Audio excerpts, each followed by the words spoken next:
Les élus des citoyens de l'île d'Orléans réclamaient depuis quelques années plus de flexibilité dans l'application du plan de conservation du site. La ministre de la Culture et des Communications, Nathalie Roy, a fait un pas dans cette direction, annonçant une série d'assouplissements. Elles permettront aux propriétaires de bâtiments de mener des travaux en respectant le caractère patrimonial de l'île d'Orléans. Et Marc, tu as eu l'occasion d'aller rencontrer les gens. Oui, il y a des gens qui sont contents, comme par exemple la députée Emily Foster qui avait travaillé pour ça, ainsi que le préfet de la MRC de l'île d'Orléans. Mais il y a aussi des gens qui sont déçus. Des mécontents? Des mécontents. On pense au regroupement de citoyens du site patrimonial de l'île d'Orléans et aussi l'UPA de l'île d'Orléans qui, par voie de communiqué, a dit qu'elle était consternée par le fait que les assouplissements ne touchaient seulement que des bâtiments résidentiels et pas assez au niveau agricole. Alors, voici ce qu'on a préparé à ce sujet. Ce qu'on a annoncé ce matin, c'est des assouplissements au plan du site patrimonial de l'île d'Orléans.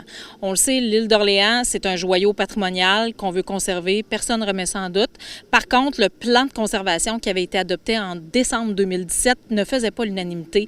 Il n'y avait pas d'acceptabilité sociale autour de ce plan-là dans son application. On sait qu'il y a au-dessus de 200 mesures dans ce plan-là. Il est énorme.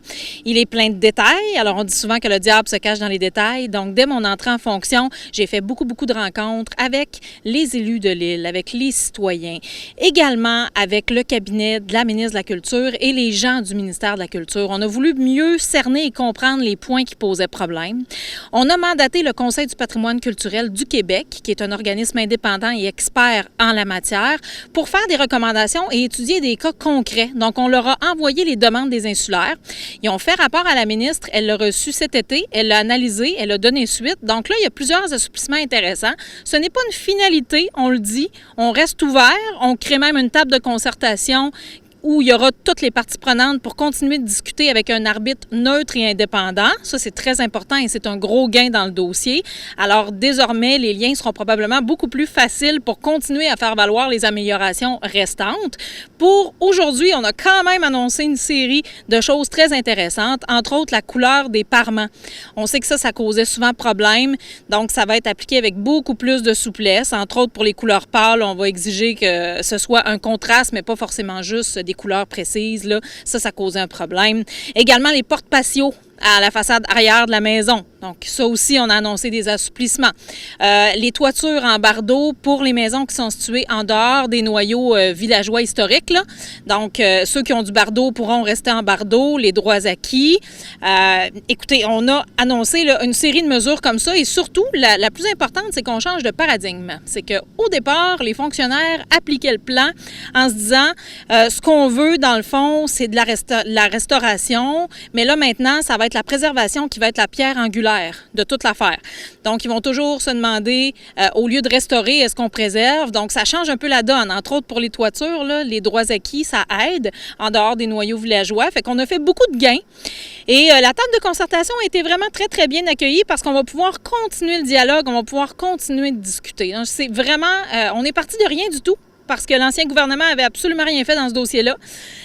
Il n'y a rien qui avançait. Quand moi, j'étais en campagne électorale, je me l'étais fait dire. Donc, à mon arrivée, on a commencé les discussions. Et là, aujourd'hui, on présente quand même un plan qui est intéressant pour assouplir. Et c'est pas terminé. On continue le dialogue avec la table de concertation. Le Conseil des maires est vraiment satisfait de l'ouverture d'esprit du ministère de la Culture. Comprenez-vous, ça donne place à amélioration sur plusieurs points.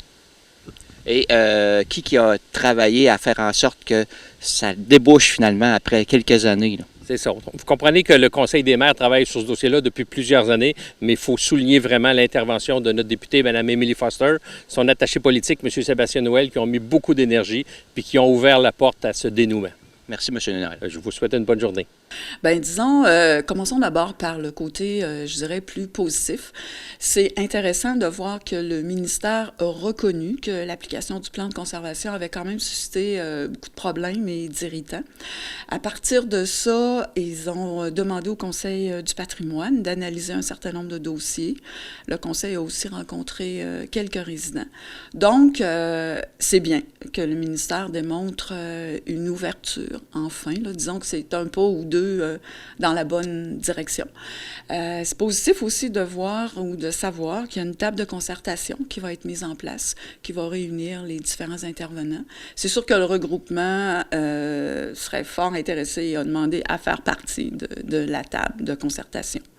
Au niveau des mesures comme telles, disons que la réaction est peut-être un petit peu plus mitigée, dépendant des mesures. Justement, quelle est l'analyse que vous faites de ces mesures-là? Oui, donc dans le fond, les mesures, on a essayé on s'est questionné à savoir combien de personnes ça pouvait toucher. Évidemment, on n'a pas le chiffre exact. Pour les toitures en tôle, les toitures en bardeau d'asphalte, pardon, le ministère semble reconnaître, ou c'est comme ça qu'ils l'ont verbalisé, le droit pas d'entretenir, mais de préserver. Donc, la préservation du patrimoine bâti. Nous, on l'avait plutôt vulgarisé comme étant le droit d'entretenir nos maisons. Donc, pour les toitures, les mesures visent la possibilité pour les maisons qui sont déjà en barreau d'asphalte, qui sont de cote CDE, là, donc des maisons qui sont bien entretenues, mais pas les joyaux du patrimoine. Donc, CDE qui ne sont pas dans qui ne sont pas dans les villages. Donc, ces maisons-là vont pouvoir être recouvertes en fait, on va pouvoir changer le bardeau d'asphalte par du bardeau d'asphalte, en autant que ça soit déjà en bardeau d'asphalte. Donc, on reconnaît certains droits acquis. Mais là, ça ne s'applique pas aux maisons de l'inventaire qui sont dans les secteurs villageois. Première question, c'est est-ce que les secteurs villageois correspondent au village, donc à la limite de 50 km/h? Donc, on a un questionnement là-dessus. Puis, dans le fond, nous, ce qu'on demanderait relativement à cette mesure-là, c'est que ça soit étendu à toutes les maisons. Donc, ce droit d'entretenir sa maison, soit, dans le fond, soit reconnu pour l'ensemble des propriétaires à l'île d'Orléans, que la maison soit dans un secteur ou un autre. Ensuite, les autres mesures, ça vise le secteur de banlieue. Et les secteurs de banlieue à l'île d'Orléans, il n'y en a pas beaucoup. Parce qu'il faut savoir que le plan de conservation divise les secteurs, je pense qu'il y a 5 secteurs. Il y a village, abord de village, villégiature, banlieue, agroforestier. Donc, en gros, tout ce qui se passe entre les villages, c'est de l'agroforestier. Mais il y a certains endroits, et encore une fois, là, on ne sait pas c'est quoi les limites. Je suis certaine que les développements à Saint-Pierre font partie de ces secteurs de banlieue-là. Mais sinon, à part ça, je ne sais pas. Là, est-ce que les îlots déstructurés, c'est un secteur de banlieue? Donc, on a encore un questionnement là-dessus. Et les mesures sont quand même... encore une fois, là, on se questionne quelles sont les mesures qui sont applicables à quelle maison. Puis je vais juste prendre mes notes. Il y a la question des couleurs qui, dans le fond, qui nous paraît intéressant, mais on ne sait pas jusqu'où le ministère va aller. Pour l'instant, il accepte que les contrastes entre les éléments architecturaux puis les parements, mais est-ce qu'ils vont continuer à demander le numéro de couleur exact? Ça, on ne le sait pas. Pour ce qui est des garages attachés, ils vont être permis en façade, en bordure du chemin royal, pardon. Mais ça encore, on ne sait pas si c'est partout. Est-ce que ça va être seulement dans les secteurs de banlieue? Est-ce que ça va pouvoir aussi s'appliquer pour les maisons de l'inventaire? Ensuite, j'ai pas parlé non plus des fenêtres traditionnelles aussi. Ça, je pense que c'est assez clair, là. Les fenêtres, donc on va pouvoir mettre des fenêtres de type traditionnel, mais à thermos. Juste question, là, il va rester à savoir là, jusqu'où, qu'est-ce qui peut être... dans le fond, la mesure, c'est que le ministère va quand même, comment il disait ça, non? Privilégier la préservation donc, de ces fenêtres-là. Donc, il va falloir voir là, c'est quoi une fenêtre qui est préservée ou qui est encore en bon état versus... Donc, il y a encore des petits questionnements, des questionnements sur les mesures en tant que telles. Et donc, on ne sait pas non plus le nombre de maisons que ça impacte. Puis on se questionne, je me répète, là, mais on se questionne aussi sur les secteurs. Parce que là, je vois que ce que je comprends, c'est que les secteurs de villégiature ne sont pas visés par les mesures. Et les constructions, à l'heure actuelle, il y en a beaucoup en secteur de villégiature, donc le long, au bord du fleuve. Ce qui est peut-être absent là, des mesures qui ont été annoncées, il faut savoir que En fait, ça fait partie, je pense que c'est les mesures que le regroupement avait proposées, en fait, qui ont servi un peu de base là, aux discussions. Et dans ce que nous avions proposé puis qui n'a pas été discuté, d'une part, il y a toute la question du processus d'autorisation. Il y a une espèce de va-et-vient là, qui irrite les propriétaires. Donc là, il va falloir aussi voir là, jusqu'où le ministère est prêt à aller pour accorder un peu plus de souplesse pour que ça soit un travail vraiment constructif là, de part et d'autre.